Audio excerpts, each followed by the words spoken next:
Greetings, peace be with you. So as I'm going up this hike right now, just some thoughts going to my head that I want to share with you about how to reprogram your subconscious mind. Now, of course, I've made videos about this in the past, and I've mentioned that thoughts are the language of the conscious mind and emotions are the language of the subconscious mind.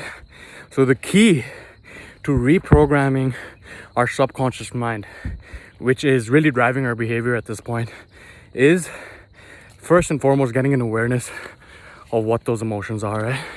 Because emotions are stored in the body, and as Dr. Joe Dispenza would say, your body is the subconscious mind. And as I'm going up this hike right now, there is thoughts in my head that are telling me to take it easy, I can take a break, and I should just stop.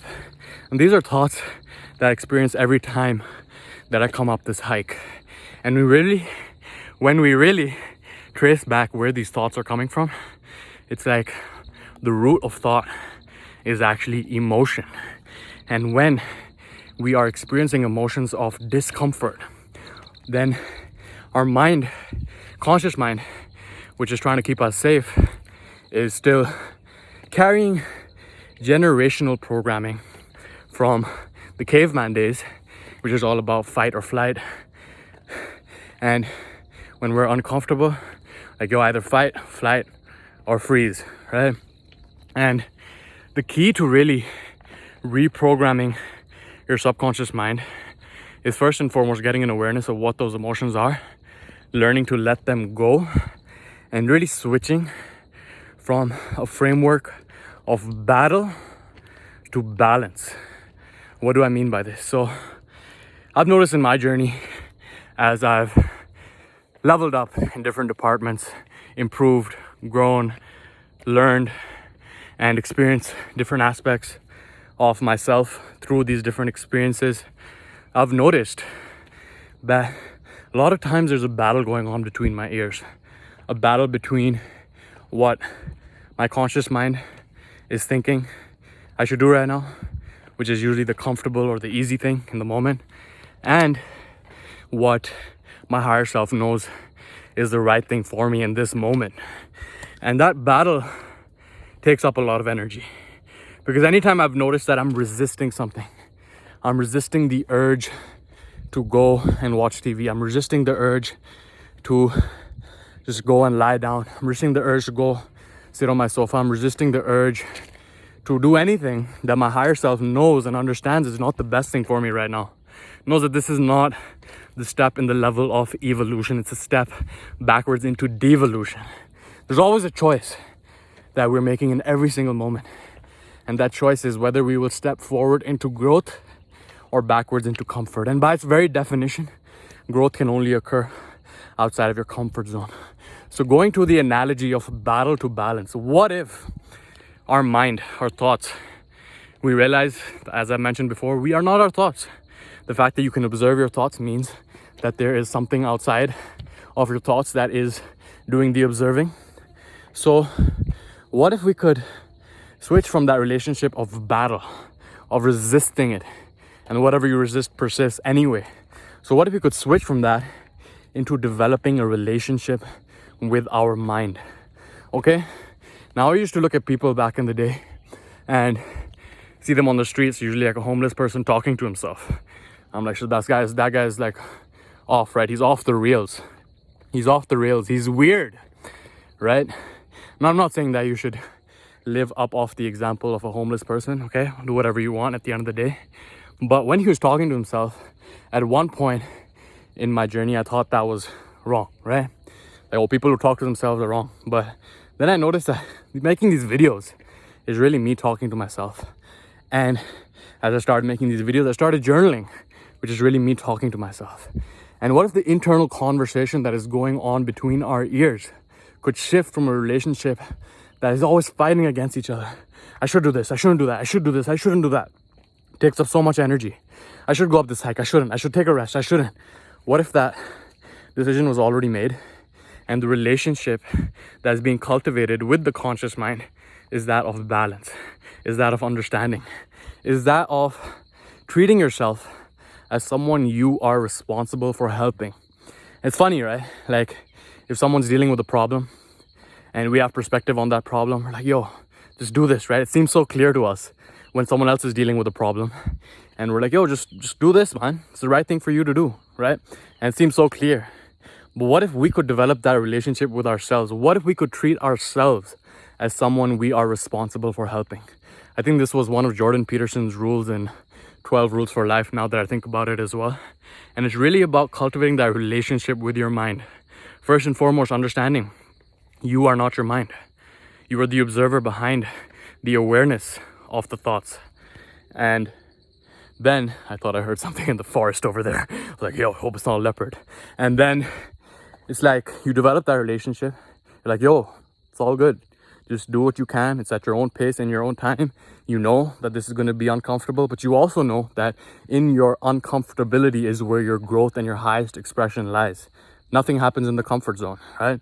Developing that conversation in the mind that is supportive, that is constructive, that is anabolic, rather than that of breaking yourself down, rather than that of resisting it.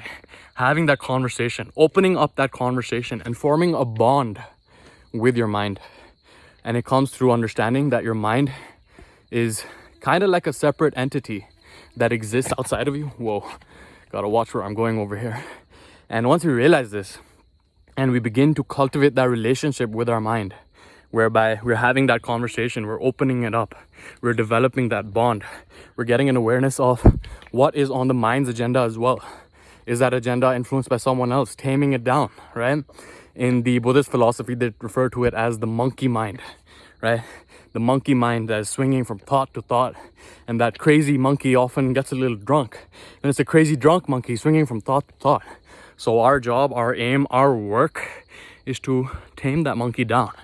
Tame it down, make it comfortable, pet it, get it off the alcohol, tell it to relax, tell it that I know you're doing the best that you can. I know that you have my best interests at heart, but what if we could just take it easy a bit and continue with that next step ahead, right? I don't have to focus on this whole way up, just the next step, just one more step, man. You got this, just keep going. It's just that one more step. And this is something which is really helpful in, yes, I had the vision, I want to make it to the top over there, but my focus is on that very next step. Okay, it's on that very next step, and once I get to that next step, it is the next one, piece by piece, giving the situation, handing it to the mind in a way that it can digest. Because when we're like, yo, I'm gonna do all of this stuff, I'm gonna start the 7-figure business, I'm gonna go all the way to the top of this mountain, and then we're like, shit, we have so much way to go, the mountain's so far, I don't think I can make it. But it's like, yo, mind, it's all good, just take that next step piece by piece. You can go forward, and once you get there, just focus on the next step, and then that is how you look back and you're like, wow, I can't believe I made it over here, right? And then we develop that relationship with the mind that is supportive, that is constructive. Rather than always fighting against it, we build a bond with our mind, we develop a friendship with the mind, and we really begin to treat ourselves like someone we are responsible for helping. And that really comes through, first and foremost, getting an awareness of your emotions, letting go of the emotions that don't serve you. More often than not, it's the traumatic experiences in the past that are causing us to play out the same patterns. But as we can learn to let go of those emotions by truly experiencing them, rather than escaping them, rather than suppressing them, rather than repressing them, we just experience them fully, allow the energy behind them to run out, and then we have the space for growth, for leveling up, and for improvement. Okay, there's a psychologist by the name of Gabor Mate. He's done a lot of research into addiction, and he's found that the root cause of it more often than not, is unaddressed emotional trauma. And that unaddressed emotional trauma is what drives these negative thought patterns, and those negative thought patterns cause us to go down paths and alleys that intellectually we understand aren't serving us, but then emotionally that is what we feel like doing, and then we do it, right? So just a message for you over here as I'm going up this hike. And it's crazy how when I started this video I was all out of breath, and now that I've been able to really get this conversation out to myself as me talking to this camera that doesn't talk back, but I hope that you got value from it as well. Okay, leave a comment below letting me know your number one takeaway. I know I rambled on a bit, But it's just me thinking out loud right now, okay? So either way, let me know in the comments below what has been your number one takeaway. Check out that view behind me. Got a long way up ahead of me, and I'm just gonna carry on my way. And I'm wishing you many blessings. I hope that you're continuing to level up and take care of yourself more. Most importantly, your first responsibility is to yourself, okay? Because as you elevate yourself, you will grow every other area of your life as well. So with that, I will leave you in the peace and power of the one infinite creator, and I will catch you in the next one. Much love to you. Take care.